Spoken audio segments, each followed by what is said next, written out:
Welcome to the Journal podcast from the Chartered Insurance Institute, a place for thought-provoking discussion from the world of insurance. I'm Christopher Digby, Executive Director at Howden Specialty. In this episode, I'm speaking to some of our new members of our Professional Standards Committee. Joining me today is Cowton, Emeritus Professor at the University of Huddersfield, Diane Maxwell, Independent Consumer Representative, and Neil Freshwater, Group Integration Director at Aviva. They're here to discuss their professional background, the role of the committee, and the value they will bring to the role. Here's my conversation with Chris, Diane and Neil. Thanks for joining me on the podcast today, everyone. We'll start with introducing yourselves and briefly outlining your professional background. Diane, let's start with you. So yes, as I think you mentioned in your intro, I'm one of the two consumer representatives on the committee, and I suppose consumer advocacy and behavioural economics has been a thread through my career and something I'm quite passionate about.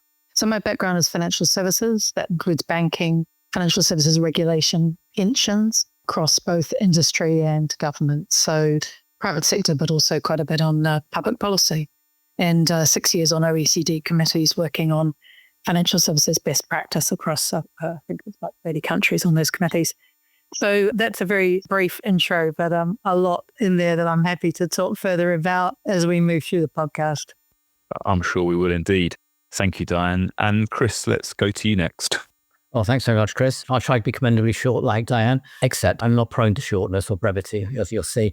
As you mentioned, I'm an Emeritus Professor, which means I've retired from my academic role. My academic role was at 4 universities. I barristed with Cardiff, Oxford and Huddersfield, for those who like to make connections with where they've been in their past. I was for 20 years Professor of Accounting at Huddersfield. Nearly half that time I was Dean of Business and Law. And so you can see that brings quite a lot of experience of higher education. I've also written and researched a lot over the years. So hopefully that qualified for me this role, which is higher and professional education representative. But over the years, I've also done quite a lot with professions. So my experience of insurance is very limited. I bought policies. So some of my hard-earned money has gone that way. But I've worked more with accountants. So I've done quite a lot of work with the Institute of Chartered Accountants in England and Wales. I was on their Ethics Standards Committee for 10 years, and I'm the architect and main writer of their Ethics Online CPD course, which was launched a couple of years ago. So I've got a general interest in professions and have written on that as well. So I'm really looking forward to seeing what goes on at the Chartered Insurance Institute and hopefully helping with it. No doubt you will, Chris. Thank you. And last but by no means least, Neil. So Neil Freshwater, I'm a qualified actuary. Spent about a third of my career as an actuary, another third as a CFO, and the latter third as a CEO. So I've got well over 30 years experience in insurance. And again, it's about half and half between the life sector and general insurance across that time. I've worked primarily in the UK and Ireland, but I've also been involved and led global teams. So I've worked around the world on that, including sitting on boards in UK, Ireland, across Europe and North and South America. For me, I'm very proud of the industry that I work in. I'm proud to say I work in insurance. I'm proud of the purpose of the insurance sector and would like to be part of doing a better job of explaining what that is and why I'm proud of it. Absolutely. It's a really good point. Thank you, Neil. For our listeners who might not be familiar, we're going to ask our guests what journey they went through in terms of onboarding with the CI and the Professional Standards Committee, so we can hear from them exactly what the role is and the importance to the CI and the wider profession. Perhaps if we start in reverse order and go with you first, Neil. I think for me, learning more about the CI, I've been a member in the past. I'm also a member of the actuarial profession. I've worked for large companies that have very strong sets of values, ethics, and professional standards. What's interesting for me is where does the CII fit in that? What is our role? I'm interested in all aspects of this. So yes, there is an element of raising standards. There is an element of promoting standards.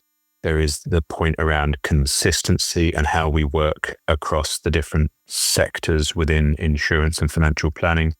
But then there's also a piece around how we communicate those standards and build public trust.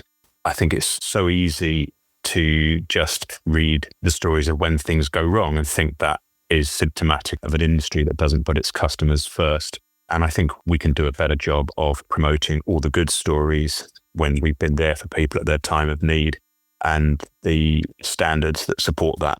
Absolutely. Chris, perhaps you can expand on that a little bit with your, education background.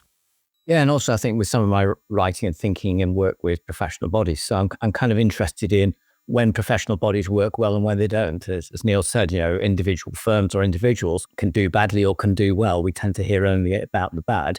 There are people who are very critical of professions and professional bodies.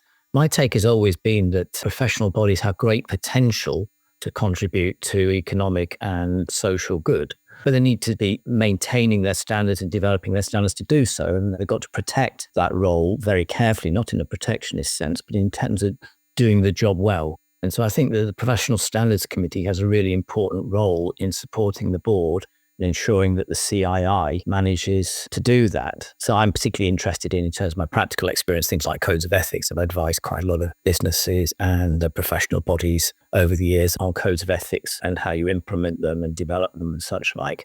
But I think I'm also interested in just that general thing, which is, well, what does a profession stand for? And I would say, I think there's two pillars, both of which play into this committee's role really importantly. One of which is competence. It's around the skills that you have.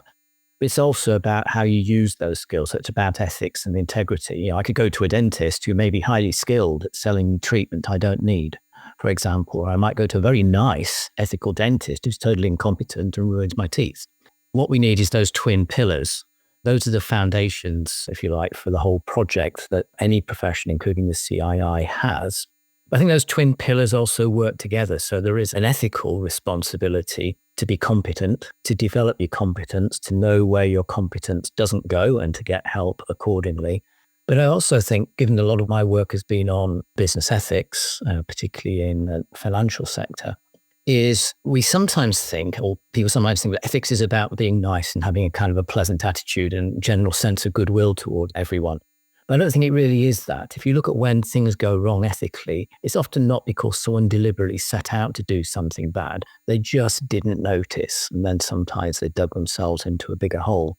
So one of my big things, which I hope I bring to the committee, is thinking about what it means to be ethically competent, what it means to spot ethical issues, to make a good judgment on those issues, and really carry through the right actions, even when maybe the going gets tough or it's not the most convenient thing to do. So I think ethical competence is often undervalued. I think it sits alongside technical competence.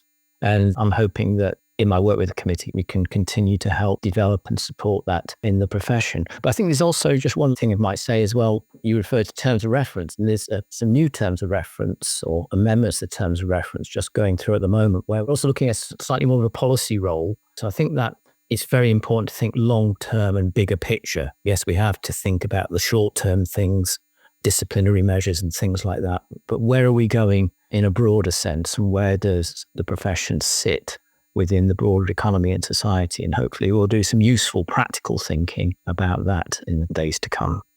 Absolutely. Thank you, Chris. And Neil, you've both touched there on the elements of competence, ethical behaviour, public trust. But Diane, moving to you in terms of your onboarding to the committee and the role you play as the independent consumer representative, how do you feel that's gone for you in terms of the importance of the work you'll be doing?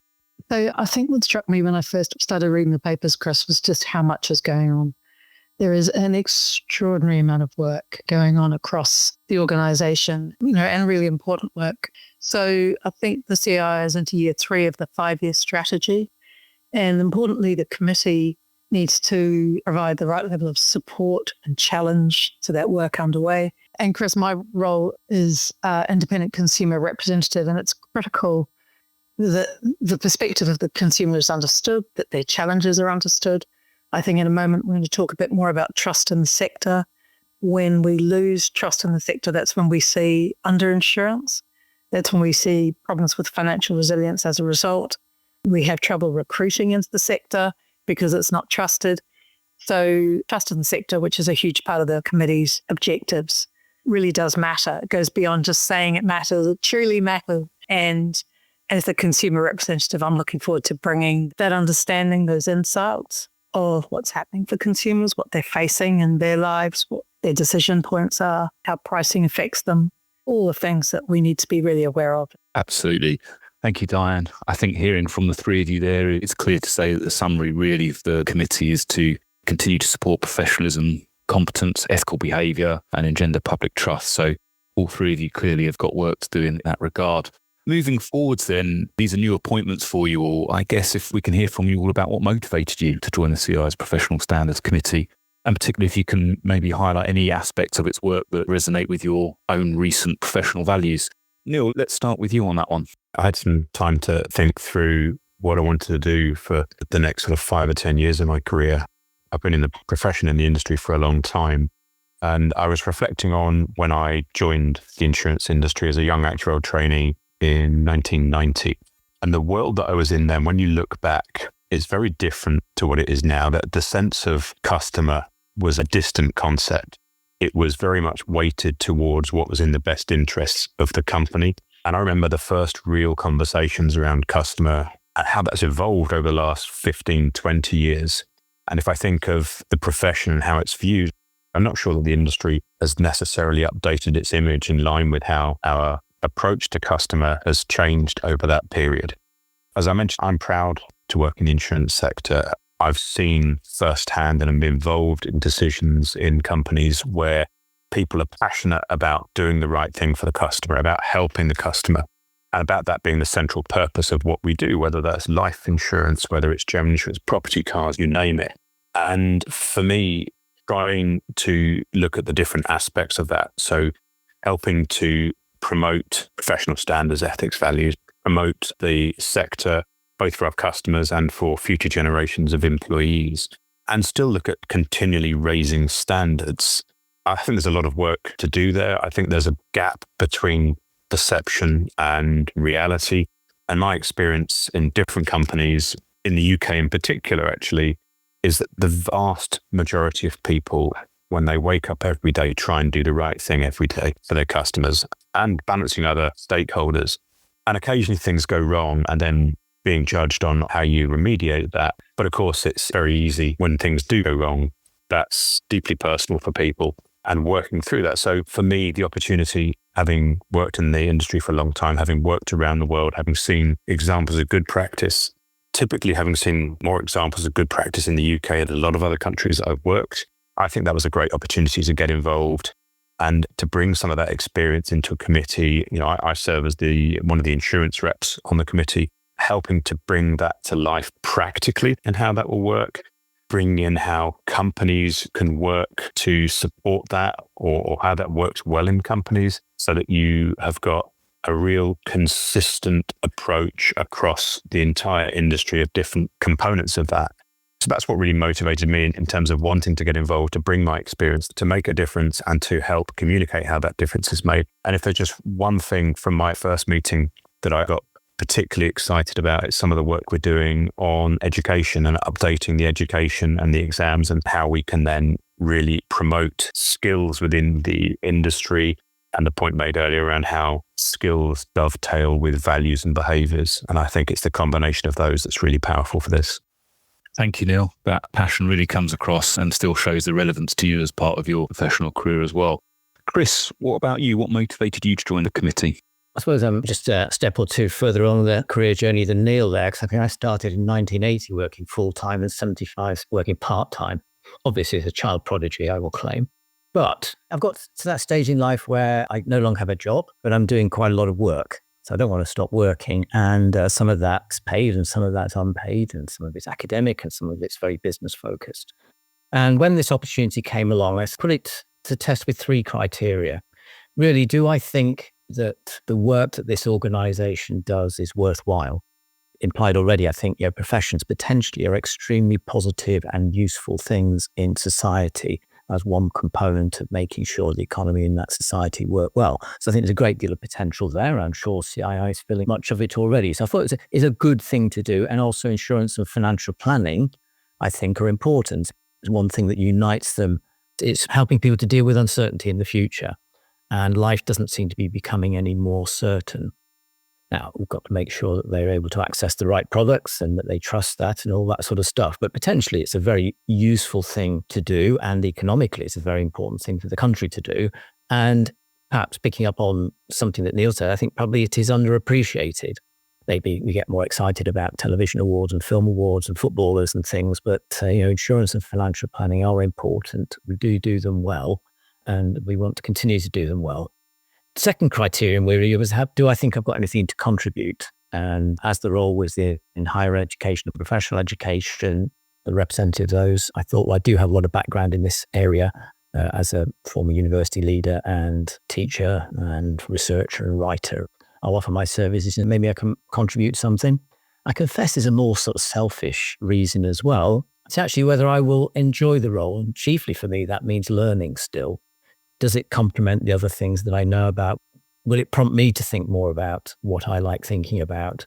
And so I think there'll be a lot of learning experience for me here, not just learning about insurance and financial planning, but learning about the way in which I think about these things in general. You know, the practical issues in these particular sectors will challenge my thinking and probably help it develop.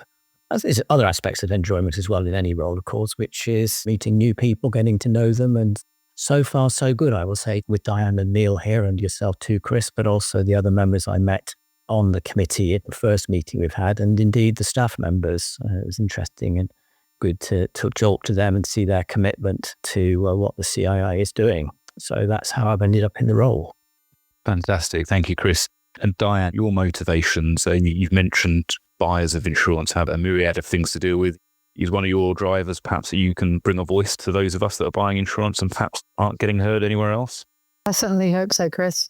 So I spent 5 years in banking, Chris, working, leading the compliance team within my portfolio. And during that time, I saw a lot of examples, or a number of examples, across a million customers of where things had gone wrong, where products and services hadn't been understood, where a complaint hadn't been dealt with well, where people were left feeling distraught and distressed about their engagement and didn't really get what they needed out of the product. So a lot of my work has been around financial resilience, particularly in the context of the aging population. And I think it's really important that across a lifetime, people are able to make good, informed decisions with the right level of information, that they have good products available to them that they can make decisions about, that are available, affordable, that they trust the sector. That means they trust that there will be a payout for something if it goes wrong in the way that they understood it would. I've done quite a bit of work with community groups who are underinsured, and there's a whole set of complex reasons for that. But often it was that they felt that it was a waste of money paying, because if they came to claim, their belief was that the provider wouldn't pay, and that was their worldview. Now, that's under insurance across a number of things. So I do feel quite strongly about this. And through those years in banking and my role as Retirement Commissioner looking at financial resilience in New Zealand and regulatory roles, I do think that we need to ensure that the customer is getting what they paid for and what they need, acknowledging that there's two sides to that. So yeah, really important. Thank you, Diane. One of our key questions really as new members to the committee is, what are the biggest challenges ahead for the profession in terms of upholding professional standards? Diane, we'll start with you. You referenced consumer trust in there, so that's probably going to be at least in the top three. But are there other key challenges you see in terms of upholding professional standards? I think there's some huge challenges, actually, because I think time and bandwidth is an issue. I think for businesses, there is a lot to consider currently. Geopolitical issues, cybercrime, climate change, how AI is emerging and affecting business models and remuneration models, pricing models, and how it's affecting talent. But also we're in a really challenging economic time. And so I think that's a lot to be getting on with. And we've seen quite a bit of regulatory change. And so inevitably the question around professional standards sits in that context of a very, very busy day. The board will have a very busy board pack and agenda. So I think it's really important that the value of professional standards is really understood, but also that it is clear, achievable, and workable within the framework and objectives of the business. That really matters. It has to be pragmatic and practical. So I think there are huge challenges, actually. Inevitably training. You know, in my banking days, we did a lot around frontline training across, say, 5,000 staff. You might have the best of intentions as a business, but that has to be rolled out in a way that works across the whole employee base. So I do think there's huge challenges, and I think we've got our work cut out for us in continuing to explain why this matters. And I think, you know, to Chris's point earlier, it's not anyone wakes up in the morning and says professional standards don't matter. I don't think that's what happens. I think sometimes they get squeezed in amongst all the objectives and agendas for their business. Absolutely. And you mentioned time and bandwidth. I think that's a really valid point that firms have got a lot to do. Neil, from the insurance industry representative, do you agree with Diane on that front? The time and bandwidth element, all the challenges? If I think of the companies I've worked in the last 15, 20 years, they've been larger insurance companies. And the objectives of the CII on professional standards are completely and utterly aligned with the values and behaviours of the companies. And I think this is certainly true of large companies. Similarly, if I look at my professional responsibilities as an actuary, there's complete alignment. So I think one of the questions for me coming into this role is how do we make sure that we align without duplicating from a time and effort point of view so that I don't have to do CPD or training that goes across the two of those. So I would like to think that there is some common ground on that. One of the things I'm hoping to learn through this is what that looks like across the entire landscape of the insurance sector, all the different players in that. Is my own experience, is that consistent across other players, other companies? So I think that's interesting. To some of the other points that Diana raised, I couldn't agree more.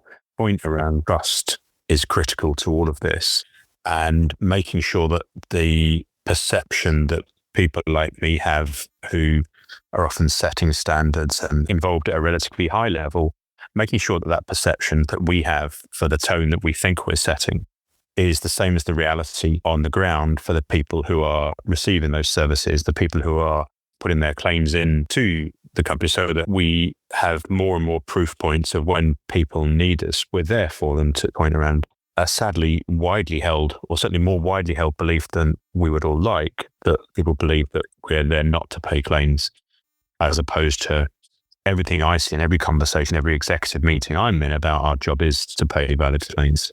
So I think that trust and that perception, and making sure the perception and the reality are aligned, I think is really, really important. And I think that's just getting harder. Diane mentioned a few other areas where people get their information from. So the sources of the truth are as much of an issue for us as they are for anybody else. And think about how we reach out and how we communicate with our customers and our changing customers' needs, and how we get across the message about what's important to us, what's important in terms of how we treat our customers and how central the customers are to our business. I think we have to evolve in how we build that trust.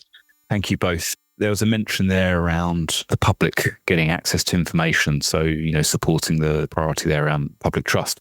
Diane, in your experience that you touched on there from a consumer perspective, how important do you think it is the size of the firm that customers are going to? Do you think that plays a big impact in the quality or level of advice consumers receive? It certainly shouldn't, should it? It should be irrelevant. What I would say, though, on the communication is I'm not sure the sector is always that great at communicating. Sometimes communications can be opaque and very hard to fathom. And then I think what people do is they disconnect. They think, well, I can't understand this. This isn't for people like me, so I'll muddle through. So they tend not to ask questions because they lose confidence in their ability. They don't want to look stupid. And so they don't tend to really fully understand some of the decisions of what they're buying. And I think great communication matters. And I don't think it's that hard. I think we need to lose a lot of the jargon and remember that while we live and breathe this stuff, most people don't. And most people have very busy days. They've got a lot on. They're worried about their mortgage and their marriage and their weight and their health and everything in between. So it needs to be simple, straightforward. Absolutely simple and straightforward. Moving on, in terms of your roles as committee members, perhaps we can get one key thing that you hope to achieve as a member of the committee moving forwards. Chris, perhaps you'd like to go first. Well, I think given my particular position on the committee in terms of higher and professional education representative, I think one of the things I'd like to do is perhaps bring to the committee a perspective which looks at a particular sort of bigger picture, which is to do with how we develop a profession over time in terms of both its technical competence, but also in terms of its values-based behaviour, and how that's not a one-off thing that you do when you pass some exams. I think it's very important that a professional body is not seen by its member as simply a ticket, maybe like an MBA, if I go back to what I used to teach, to a higher salary, but it's something that you join. And I think it's very interesting the language we use. We talk about members, which of course is a limb of a body, and we talk about professional bodies. You're not just someone with a piece of paper, but you're someone who's a member of a body. And to some extent, to use a metaphor that's sometimes used in other contexts, you've joined a ship, which you are then responsible for helping to repair and steer over time as you chart the choppy seas that Diane was kind of referring to, with all the difficult things that we're seeing around us. But in a sense, your journey is fundamentally the same. It's about being a good professional. What are we about? Well, we're about being a good professional body, and we're about doing certain kinds of things on which we have expertise and others don't. And that's the nub of the trust problem, really, because we have expertise, or members have expertise, in an area which, as Dan was saying, people aren't inclined to look at because they're busy. But who would? I mean, what kind of person would educate themselves on insurance products, for example, when they didn't absolutely need to? It's not something that turns people on. It's very difficult because the things that are being sold, financial planning advice and insurance products, even after you bought them, you don't know whether you bought a good one. Someone might recommend go to a restaurant and you think, well, I don't think it's any good. Well, I could Trustpilot, TripAdvisor, I'll go along. It was rubbish. I'm not going there again. We put money into insurance policies. We put money into pensions funds, and we don't know until years later, if ever, whether what we were doing each year was sensible or not. It's what economists call a credence good. We just have to kind of believe that the advice we've been given, the product we bought, are good. And I think that's kind of a standing challenge for the profession. Trust is even more important in those circumstances, but how do you engender it when, in a sense, a lot of the issues are quite technical and it's not something that people want to brief themselves on much? So do they like paying for financial advice? No, they don't. Do they want to spend time educating themselves about these things? Not really. So that's where I kind of think one of the standing challenges for us is how we ensure this trustworthiness on the part of the profession, which is then perceived by people so they trust the profession and that trust is well placed. Thank you, Chris. Neil and Diane. Happy to come in. So for me, it's bringing that perspective of being in the industry for a long time, the experience, but also noting that we're all customers of the industry too, and we'll have had our own experiences, and some of those might not be perfect. But for me, it's around understanding, increasing the relevance, the impact and the prominence of the CI, and particularly the professional standards that we all stand for. And then selfishly taking that back into my day role to help to advocate for the CIO and what we do professionally through my network as well. I hope there's a virtuous circle there from my perspective. Diane, is there one key thing that you're hoping to achieve with your membership of the committee? I've got quite a broad background spanning a number of sectors, so I'm hoping that breadth will help. I grew up in Hounslow, but I've worked across multiple jurisdictions, so I think I'm hoping that international perspective will help. And then certainly the customer lens. You know, one of my big questions at the moment for the sector is how will digitalization serve the sector, but also serve the customer? So very quickly, you know, we have an automated phone tree that an 85-year-old struggles to navigate and ends up in the wrong place trying to buy a product online and getting the wrong product. So how can the sector continue to innovate, be more efficient, utilize new tools and technologies, but not leave the customer behind as that change happens? So that's probably it. Breadth, international and customer focus. Lovely. Well, thanks everyone for joining me on the podcast today. If listeners wish to find out any more about the committee or get in touch, they can visit the CIO website and search for Professional Standards Committee. Thank you for listening to this episode of the Journal podcast. You can find useful links in the show notes and related articles on the Journal website, along with further podcasts. Please like, review and subscribe. Until next time, goodbye.